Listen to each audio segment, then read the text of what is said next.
번씩 준비된 동영상을 보았습니다. 몇 년 전에 이지선 씨의 간증을 본 적이 있습니다. 이화여대 4학년이었던 이지선 씨는 도서관에서 공부를 마치고 오빠의 차를 타고 집으로 가는 중에 만취한 운전자에 의해서 교통사고를 당했습니다. 차에 불이 났고 전신 55%의 3도 중화상을 입고 사경을 헤매었지만 구사일생으로 살아나게 되었습니다. 7개월 동안 11차례나 수술을 받았습니다. 이 엄지손가락을 제외한 나머지 8손가락을 다 잘라내었는데 한쪽 손은 2마디씩 또 한쪽 손은 1마디씩 다 잘라내었습니다. 입과 눈도 거의 함몰되고 턱과 목이 붓는 지경이 되었지만 여러 번의 수술로 오그라들었던 등도 펴고 손가락도 사용할 수 있게 되고 하늘도 볼 수 있게 되었습니다. 비록 옛날에 아름다운 얼굴이 아닌 일그러진 얼굴이지만 그 가운데서도 하나님의 크신 사랑을 깨닫고 온 세계에 다니며 하나님의 사랑을 전하며 지금 행복하게 살아가고 있습니다. 이지선 씨는 말하기를 짧아진 8개의 손가락을 쓰면서 사람에게 손톱이 얼마나 중요한지 알게 되었고 1인 10역을 해내는 엄지손가락으로 생활하고 글을 쓰면서 엄지손가락을 남겨주신 하나님의 은혜에 감사하고 눈썹이 없어 무엇이든지 여과 과정이 없이 눈으로 들어가는 것을 경험하면서 사람에게 작은 눈썹이 얼마나 중요한가 깨닫게 되었고 막대기처럼 되어버린 오른팔을 쓰면서 왜 하나님께서 관절이 마음대로 움직이도록 만드셨는지 깊이 깨닫게 되었다는 말을 했습니다. 여러분은 손톱이 있음에 감사한 적이 있습니까? 눈썹을 두고 감사하거나 불편 없이 접히고 펴지는 관절로 인하여 감사한 적이 있습니까? 원망할 수밖에 없는 상황이라고 할지라도 그 안에는 내가 미처 깨닫지 못한 하나님의 은혜가 많이 있다는 사실을 깨달은 사람은 어떤 상황 가운데서도 감사할 수가 있습니다. 오늘 추수감사주의를 맞이하여 하나님을 영화롭게 하는 감사가 충만한 우리 모두가 될 수 있기를 바랍니다. 먼저 감사가 충만하면 실망과 불평과 원망이 사라지게 됩니다. 어떤 분은 너무 실망을 잘합니다. 실패하면 금방 실망합니다. 그러나 실패도 하나님께서 허락하신 것입니다. 실패를 잘 극복하면 우리는 더 큰 일, 더 큰 성공을 이룰 수가 있는 것입니다. 그 실패 때문에 우리가 겸손한 모습을 가질 수 있다는 것도 큰 복입니다. 그러므로 실패했다고 실망하지 말고 그 실패 속에 숨어있는 하나님의 은혜의 손길을 볼 수 있어야 됩니다. 성경에 나오는 위대한 인물 가운데도 실패를 경험한 분들이 많습니다. 이삭도 우물을 팠지만은 그럴 사람들에게 시비를 당하고 그리고 그럴 사람들이 괴롭힘으로 말미암아 우물을 쉽게 양보하고 다른 곳으로 가서 우물을 팝니다. 그러기를 몇 번 거듭하니까 이제 그럴 사람들이 먼저 와서 화친을 청했습니다. 모세도 좋은 뜻으로 자기 동족을 도우려고 했다가 애굽 사람을 쳐 죽이고 광야로 도망을 가게 됩니다. 거기에서 40년 동안 온유하고 겸손하게 훈련하고 연단한 다음에 이스라엘의 위대한 지도자로 세우게 됩니다. 여호수아도 아이성에서 큰 실패를 경험한 다음에 회개하고 큰 성공을 거두었습니다. 베드로도 주님을 3번이나 모른다고 욕하면서 부인을 했지만은 이후에 회개하고 하나님 귀에서는 훌륭한 사도가 되었고 큰 인물이 되었습니다. 그러므로 어떤 일을 당해도 실망하거나 낙심하지 마시기 바랍니다. 실망은 반드시 절망에 빠지게 만들지만은 감사는 어떤 형편에 처해 있다고 할지라도 반드시 성공하게 하고 희망을 주게 되는 것입니다. 그러므로 어떤 경우에도 실망에 빠지지 말고 믿음으로 감사하게 될 때 하나님께서는 반드시 실망에서 희망으로 바꾸어 주실 것입니다. 그리고 감사하는 자는 불평을 이길 수 있습니다.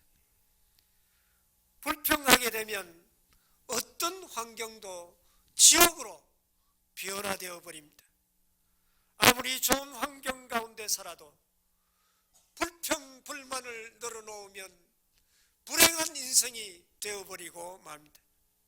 그러나 반대로 내가 처해 있는 환경이 어렵고 힘든다고 할지라도 감사할 때 그 어려운 환경도 천국으로 바꾸어지게 됩니다. 어떤 분이 큰 실수를 저질러 감옥에 갇히게 되었습니다. 감옥에서 철저히 회개하고 자신을 돌아보는 기회로 삼고 자신이 낮아지는 기회로 삼았습니다. 그러자 그 사람에게 감옥은 더 이상 감옥이 아니라 수도원이 되었습니다. 이처럼 어떤 어려운 환경 가운데 처해 있다고 할지라도 불평보다는 감사하는 삶을 살면 그곳이 바로 천국으로 바꾸어지게 되는 것입니다. 다니엘서 6장 10절 말씀 보면 다니엘이 조세 왕의 도장이 찍힌 것을 알고도 자기 집에 돌아가서는 윗방에 올라가 예루살렘을 향한 창문을 열고 전에 하던 대로 하루 3번씩 무릎을 꿇고 기도하며 그의 하나님께 감사하였더라. 지금 왕의 의인이 찍힌 그 조세에 의하면 왕 외에 다른 것에 절하거나 기도하고 섬기면 사자굴에 들어가도록 되어 있습니다. 그럼에도 불구하고 조금 더 낙심하거나 좌절하지 않고 예루살렘으로 향하여 문을 활짝 열어놓고 적들이 보는 가운데 하나님 앞에 찬양하며 하나님 앞에 감사하였더라 그랬습니다. 그 결과 어떻게 되었습니까? 사자굴에 던져졌습니다. 그러나 하나님께서 사자의 입을 막으심으로 말미암아 다니엘을 조금도 해하지 못하게 했습니다. 그 일로 말미암아 하나님께 큰 영광을 돌리는 계기가 된 것입니다. 불평하는 말은 듣는 사람의 기분을 상하게 하고 그 마음을 우울하게 만듭니다. 우리가 불평할 수밖에 없는 그런 상황에 처한다고 할지라도 감사하고 격려하고 칭찬하는 말을 하면 사람에게 기쁨을 주고 그리고 사람을 살리는 능력이 나타나게 되는 것입니다. 그런 의미에서 감사하고 칭찬하는 습관은 인생을 행복하게 하는데 가장 중요한 요소인 것입니다. 이제는 불평보다는 어떤 형편에서도 감사하는 삶을 살아갈 수 있기를 바랍니다. 그리고 감사하는 자는 원망을 이길 수 있습니다. 다른 사람의 허물과 실수로, 다른 사람의 악행으로 말미암아 일이 잘못되어 원망할 수밖에 없는 큰 어려움에 처해 있다고 할지라도 그럼에도 불구하고 원망하지 않고 감사하게 되면 하나님은 그 가운데서도 반드시 합력하여 선을 이루십니다. 네덜란드 선교사로 전 세계에 상당한 영향력을 끼친 코리텐 부음 여사는 주는 나의 피난처라는 책에서 자신이 포로 수용소에서 살았을 때 이야기를 소개하고 있습니다. 자신이 갇힌 포로 수용소는 군인 막사를 개조하여 만든 것으로 원래 250명이 들어가서 잠잘 수 있게 만든 막사였습니다. 그런데 그 막사에 800여 명의 죄수들을 수용하게 됩니다. 잠자리가 너무 좁아 자리 싸움을 벌이고 서로 자리를 차지하여 눕겠다고 밀치고 싸우는 일이 매일 반복되었습니다.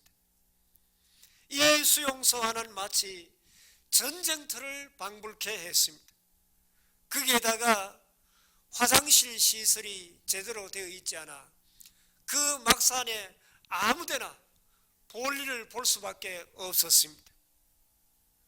그러니까 그 막사 안에는 온통 똥으로 오물로 넘쳐나서 냄새가 하늘을 찔렀습니다. 또한 벼룩이 얼마나 많은지 계속해서 벼룩이 살점을 찝고 무르대고 가려워서 견딜 수가 없었습니다. 이런 곳에 수용된 코리텐 부음은 너무나도 더럽고 힘들어 하나님을 원망하고 사람에게 불평하지 않을 수가 없었습니다. 그때 그의 언니 베시는 성경 말씀을 읽어주며 범사에 감사하라, 그렇게 하나님께서 말씀하지 않았느냐. 우리는 모든 것을 합력하여 선을 이루시는 하나님께 감사해야 된다 하는 말을 듣습니다. 도저히 감사할 수 없는 그런 상황이었지만 언니의 강요에 못 이겨서 하나님, 이런 곳에서도 목숨을 부지하고 코로 숨쉬고 살 수 있게 하시니 감사합니다, 그런 고백을 합니다. 코리와 언니 베시는 주위에 병들고 괴로워하며 신음하는 소리를 들으며 그들을 찾아가 몰래 숨겨 들어온 성경책을 읽어드리고 또 위로해주고 찬송하고 기도해 주었습니다. 수용소 안에는 예배드리는 것이 엄격히 금지되어 있었지만 간수들은 예배드리는 모습을 보고도 감히 막사 안으로 들어올 수가 없습니다. 왜냐하면 온통 오물투성이고 그리고 냄새가 진동을 하고 벼룩이 얼마나 많든지 들어갔다가는 큰일 나니까 예배를 드리든지 기도를 하든지 그냥 못 본 채 했습니다. 우리는 그 상황 가운데서 하나님은 모든 것을 합력하여 선을 이루시는 분이심을 다시 한 번 더 확인하게 됩니다. 그때부터 코리텐 부음은 하나님이 자기들과 함께 계신다는 것을 순간순간 체험하게 됩니다. 그 후로는 캄캄한 날이나 고통의 순간순간 말할 수 없는 슬픔이 그들에게 다가와도 항상 함께 하시고 도우시고 인도하시는 하나님으로 말미암아 늘 하나님을 높여드리고 하나님 앞에 감사하는 삶을 살았습니다. 여러분, 어떤 상황에 처해 있다고 할지라도 하나님 앞에 감사하면 그곳이 바로 초막이나 궁궐이나 천국으로 변하게 되는 것입니다. 우리 모두 감사로 실망과 불평과 원망을 이기는 행복한 성도들이 되시기를 바랍니다. 둘째로, 감사가 충만하면 범사에 감사하는 자가 됩니다. 감사한 일로 감사하는 것은 누구나 다 할 수 있습니다. 너무나 쉽습니다. 생각해보면 하나님께서 우리에게 놀라운 은혜와 복을 내리워 주셨습니다. 지난 1년 동안 하나님께서 우리에게 베풀어 주신 은혜가 얼마나 큽니까? 저는 밤에 잘 때마다 코로 시원하게 숨쉬게 되면 비염 때문에 늘 고생을 하는데, 하나님, 오늘 또 코로 숨 쉬어지네요. 너무너무 감사합니다. 늘 코로 숨 쉬면서 하나님을 내가 얼마나 감사한지. 제가 당뇨가 있어서 늘 며칠마다 혈당을 체크하는데 이 공복 혈당이 120 이하로 거의 정상 수치가 되면, 하나님, 너무너무 정상 수치가 되는 게 신기해서 하나님 오늘도 이렇게 지켜주셨네요. 하나님 감사합니다. 제가 순간순간 하루하루 살아있다는 것이 얼마나 감사한지 늘 하나님 감사합니다. 하나님 감사합니다. 하나님의 은혜가 너무 커서 감사할 것밖에 없습니다. 우리가 하루하루 죽지 않고 살아있는 것, 코로 숨쉬게 된 것, 맑은 공기를 마시는 것, 햇빛을 쬐을 수 있는 은혜가 얼마나 감사합니까? 그런데 우리가 예수 믿고 하나님의 백성 된 것, 예수 믿고 구원 얻는 것, 이거보다 더 큰 은혜가 어디에 있겠습니까? 하나님, 은혜를 생각하면 감사할 것밖에 없습니다. 하나님 감사합니다. 하나님은 우리에게 모든 것을 다 허락하여 주셨습니다. 순간순간 하나님의 은혜를 생각하면 얼마나 감사합니까? 그런데 하나님은 우리에게 모든 필요와 소원을 다 채워주시고 큰 것 요구하지 않습니다. 하나님 감사합니다. 그저 감사하며 살아갈 것을 우리에게 요구하고 계십니다. 그런데 어려움 중에, 고난 중에 감사하는 것은 쉽지 않습니다. 그럼에도 불구하고 하나님은 말할 수 없는 고난 중에도 감사하라고 우리에게 말씀하십니다. 비록 내 소원이 이루어지지 않았다고 할지라도 감사해야 됩니다. 하박국 선지자처럼 되는 일이 없고 내가 가진 것이 아무것도 없다고 할지라도 나는 하나님으로 말미암아 감사합니다 하는 그런 고백이 우리 가운데도 있어야 할 것입니다. 고난 중에 있다고 할지라도 감사하는 것입니다. 이것이 우리 모두가 사모하며 추구해야 할 믿음의 모습입니다. 모든 사람이 원하는 행복이 어디에서부터 오는 것입니까? 부족함이나 불편함이 없는 잘 갖추어진 환경 속에서 비로소 행복이 오는 것입니까? 행복은 부족함이 없는 환경을 통해서 오는 것이 결코 아닙니다. 세상의 모든 것을 다 가져보고 모든 부귀영화를 다 누려보았던 솔로몬 왕은 나중에 이렇게 고백합니다. 헛되고 헛되며 헛되고 헛되니 모든 것이 헛되도다. 내가 혀 아래 생하는 모든 일을 본 적 다 헛되어 바람을 잡으려는 것이로다. 전도서 1장 2절 14절에 이렇게 거듭 고백하고 있습니다. 행복은 결코 어떤 외부적인 환경이 좋아서 우리에게 행복을 가져다 주는 것이 결코 아닙니다. 행복은 내 마음속에서 감사하는, 여기에서부터 삭이 나고 열매가 맺게 되는 것입니다. 그러므로 우리는 매사에 감사의 조건을 찾아야 됩니다. 행복은 외부적인 조건에서 오는 것이 아니라 내 속에서부터, 작은 데서부터 감사의 조건을 찾으면 비로소 우리는 행복한 삶을 살아갈 수 있는 것입니다. 탐욕의 눈이 어두워 이미 얻은 것, 현재 있는 것에 대한 감사하는 마음을 잃어버리면 현재 없는 것, 못하는 것만 생각하면 이 사람은 천하를 얻는다고 할지라도 그 마음속에는 참된 만족이 있을 수 없습니다.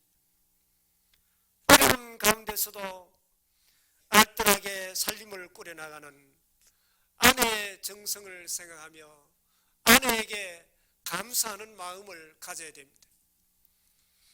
그리고 집안 식구들을 위해 치열한 생존 경쟁 속에 열심히 일하고 돌아오는 남편을 생각하면 비록 수임이 남들처럼 많지 않다고 할지라도 남편에 대한 감사한 마음을 갖는다는 것은 너무나도 당연한 일입니다. 또한 아무 탈 없이 건강하게 자라나는 자녀들을 보면서 비록 학교에서 1등, 2등 우수한 성적으로 공부는 잘 못해도 생각하면 건강하게 잘 자라주는 것만 해도 얼마나 감사한 일입니까? 더 나아가 나를 이렇게 태어나게 하시고 성장시켜 주신 부모님의 은혜를 생각한다면 부모님에 대한 더욱 감사하는 마음을 우리는 모두 가져야 할 것입니다. 그리고 중요한 것은 날 위하여 십자가를 지시고 불과 피를 다 쏟으시고 우리를 구원하여 주신 그 크신 주님의 사랑과 나를 도우시고 항상 지켜주시는 하나님의 은혜와 순간순간 나에게 새 힘을 주시고 끝까지 나를 보호하시고 지켜주시고 인도하시는 성령님의 그 크신 은혜를 생각하면 우리는 어떤 형편에서도 감사하지 아니할 수가 없는 것입니다. 큰 믿음의 사람은 매일 감사하는 자가 되어야 됩니다. 아직 일어나지 않는 일이지만은 믿음으로 일어날 줄 믿고 감사하는 자가 되라고 성경은 우리에게 말씀하고 있습니다. 빌립보 4장 6절 7절 말씀 보면 아무것도 염려하지 말고 모든 일에 기도와 간구로 너희 구할 것을 감사함으로 하나님께 아뢰라.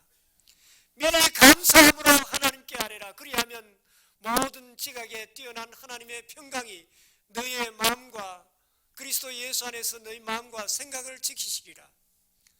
먼저 미리 감사하며 하나님께 아뢰면 하나님께서 그 모든 것을 응답해 주신다는 것입니다.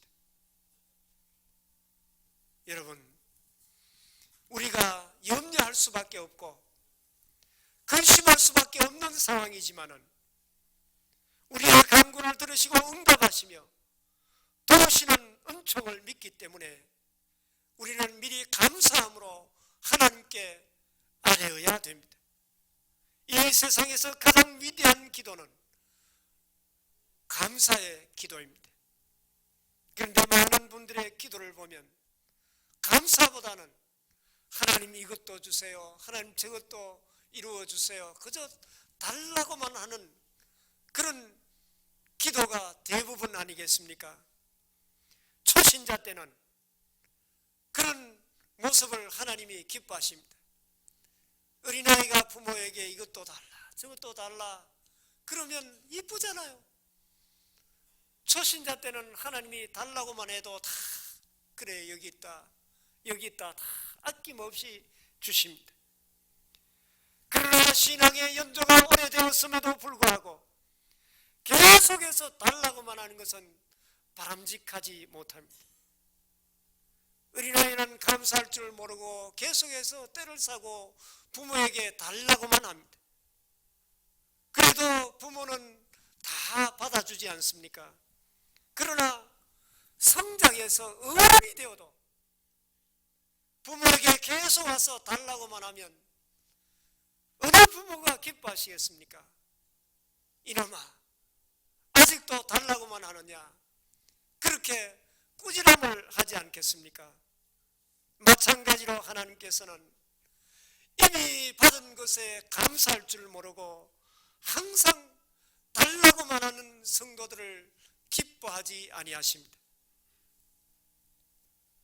감사할 일이 있을 때 감사하고 어려운 환경 가운데서도 감사하고 상황은 근심할 수밖에 없지만은 늘 감사하는 그 성도의 모습을 볼 때 하나님이 얼마나 대견하게 여기시고 그 모습을 보고 얼마나 기뻐하시겠습니까?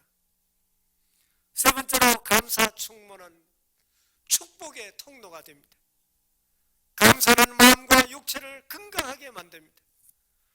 불평하고 원망하고 멸하는 마음을 가지는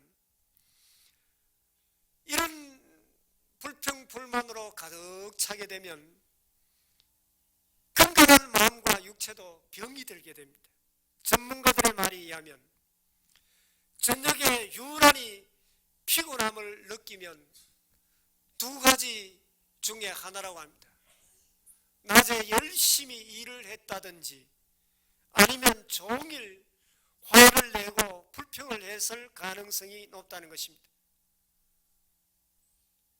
마음에 분노가 가득하고 매움이 가득하고 불평이 가득하게 되면 우리의 건강은 치명적인 손상을 입게 된다고 합니다. 사람의 몸에 산소가 부족하게 되면 암이 발생하기 쉬운 요인이 된다고 합니다. 인간의 감정 중에 산소를 가장 많이 소비하는 것이 매움과 분노라고 합니다. 평안한 마음과 기쁨이 넘치는 삶, 이웃의 잘못을 용서하고 모든 것을 포용할 수 있는 감사가 넘치는 여유로운 마음을 가질 때 인체 신진대사를 정상화시킨다는 것입니다. 그렇게 되면 우리 몸의 면역력을 높여주고 자연 치유력을 활성화시켜 건강의 삶을 유지시켜주는 귀한 열쇠가 된다는 것입니다. 그리고 감사는 하나님의 능력을 끌어들이는 통로와 같습니다.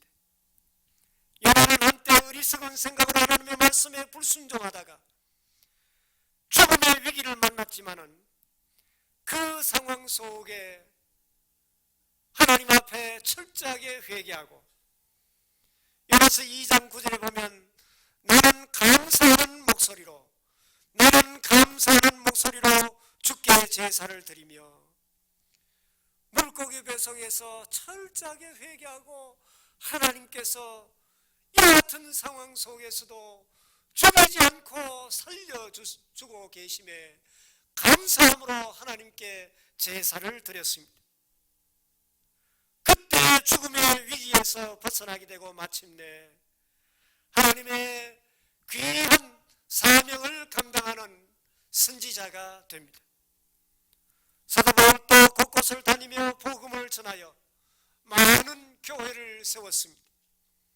신약 성경을 13권이나 기록했습니다. 이런 사도 바울이 복음을 전하다가 박해를 받아 매맞고 온몸에 멍들고 피투성이가 된 채 착곡에 처여 감옥에 갇히게 됩니다. 그러나 그런 감옥 속에서도 하나님을 찬양하며 하나님 앞에 감사했습니다.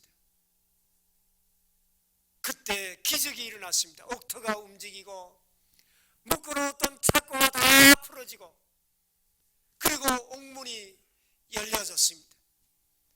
간수가 죄수들이 다 도망간 줄 알고 칼을 빼어 스스로 자기를 하려고 하는 순간에 바울이 급하게 우리가 도망가지 않고 여기에 있으니 자결하지 마세요. 그렇게 해서 간수가 부들부들 떨면서 바울 일행 앞에 무릎을 꿇고 형제들이여 우리가 어떻게 하면 구원을 얻겠습니까? 가로되 주 예수를 믿으라. 그리하면 너와 내 집이 구원을 얻으리라. 그리하여 간수와 그 온 가정을 구원하는 그런 놀라운 기적이 나타나게 된 것입니다. 이처럼 감사하는 곳에 우리들을 얽어매고 있는 복잡한 모든 문제들이 해결된다는 것입니다.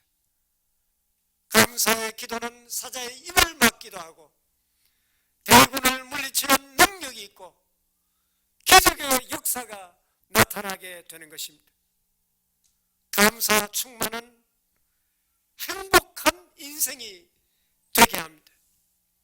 행복은 결코 소유의 넉넉함이나 어떤 가진 것이 많음에 있는 것이 아니라고 했습니다. 그래서 주님도 형과 재산 상속 문제로 주님의 도우심을 청한 자에게 삶과 모든 탐심을 물리치라. 사람의 생명이 그 소유의 넉넉함에 있지 않다고 책망하셨습니다. 행복은 감사의 분량에 달려있다. 감사와 행복은 정비례한다고 합니다. 감사의 분량이 크면 클수록 더욱더 그 사람의 마음속에 행복이 넘친다는 것입니다. 그렇습니다. 사람은 누구나 감사한 것만큼 행복해집니다. 감사한 것만큼 복이 임하게 됩니다. 감사한 것만큼 하나님의 은혜를 경험하게 됩니다. 그러므로 우리가 진정 행복하려면 감사의 지수를 계속해서 높여야 됩니다. 라디오의 맑은 음성을 들으려면 채널을 잘 맞추어야 됩니다. 이처럼 사람의 몸에도 생체 리듬이 있습니다. 하나님은 인간의 생체 리듬을 감사에 맞추어서 창조하셨습니다. 인간은 원래 하나님 은혜에 감사하며 하나님께 영광 돌리며 하나님을 찬양하도록 지원받은 존재입니다. 그러므로 감사가 넘칠 때 인체의 기능이 원활할 뿐만 아니라 건강하게 되고 행복하게 됩니다. 반면에 불평, 불만, 미움, 다툼, 시기, 질투, 원망이 가득하게 될 때 인체의 리듬이 깨어지며 건강이 급속도로 약화됩니다. 그러므로 우리는 어리석은 불평, 불만을 버리고 어떤 환경에 처했다고 할지라도 범사에 감사함으로 하나님께 영광을 돌리고 우리 모두 축복의 통로가 되어 참으로 행복한 인생을 살아가는 저와 여러분들의 삶이 다 되실 수 있기를 바랍니다. 아버지 하나님 감사합니다. 지난 1년 동안 생각하면 모든 것이 하나님의 은혜였음을 이 시간 고백합니다. 자비하신 하나님, 이 시간 저희들이 처해 있는 환경이 힘들고 암울하다고 할지라도 원망 불평 대신에 범사에 감사가 넘치게 하시고 감사로 하나님의 능력과 하나님의 기적을 경험하게 하시고 감사함으로 우리의 삶에 복이 넘치게 하시고 범사에 감사함으로 하나님의 영광을 크게 드러낼 수 있는 저희들이 다 되게 하여 주시옵소서. 예수님 이름으로 간절히 기도하옵나이다. 아멘.